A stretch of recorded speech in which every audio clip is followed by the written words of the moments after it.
Let's mic news at 8। Manipur में torch rally के दौरान भड़की हिंसा के मामले में पुलिस ने 21 लोगों को गिरफ्तार किया है। 18 अप्रैल को इम्फाल पश्चिम जिले में इम्फाल जिरीबाम सड़क पर पटसोई से सागोल बंद तक टॉर्च रैली के दौरान प्रदर्शनकारी भीड़ ने पथराव किया, पेट्रोल बम फेंके और कैटापल्ट और बोल्डर से सुरक्षा बलों पर हमला किया। इस हिंसा में सीआरपीएफ के 3 जवान गंभीर रूप से घायल हो गए और कई सरकारी वाहनों को तोड़ा गया। पुलिस ने भीड़ को तितर-बितर किया और स्थिति काबू में की।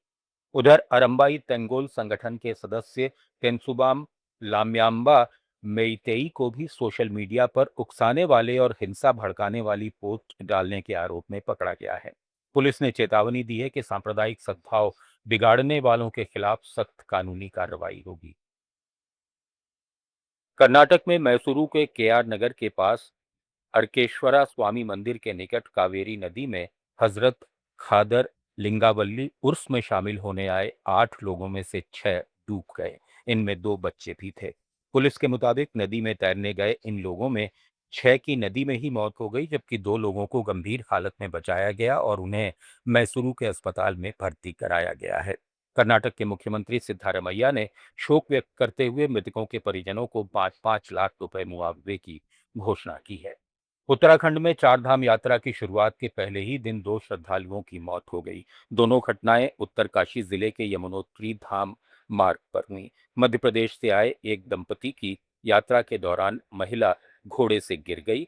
गिरने से उसके सिर में गंभीर चोट लगी। तुरंत उसे अस्पताल ले जाया गया, जहां डॉक्टरों ने उसे मृत घोषित कर दिया। वहीं महाराष्ट्र से आए एक बुजुर्ग श्रद्धालु पैदल चढ़ाई के दौरान अचानक बेहोश हो गए और उनकी तबीयत बिगड़ गई। सांस लेने में दिक्कत होने पर उन्हें जानकी चट्टी अस्पताल पहुंचाया गया, लेकिन डॉक्टर उन्हें बचा नहीं सके।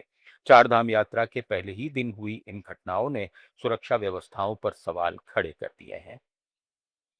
मिजोरम के दक्षिणी हलालथियाल जिले में म्यांमार से 31 शरणार्थी पहुंचे हैं।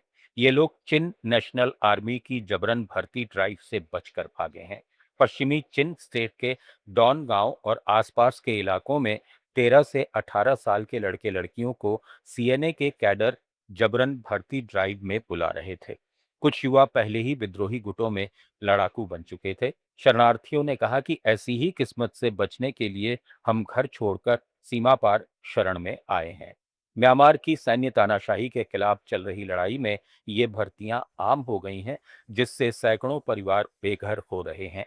मिजोरम में 29,691 म्यांमार शरणार्थी पहले से हैं। स्थानीय सरकार अब इन नए आने वालों का बायोमेट्रिक रजिस्ट्रेशन कर रही है।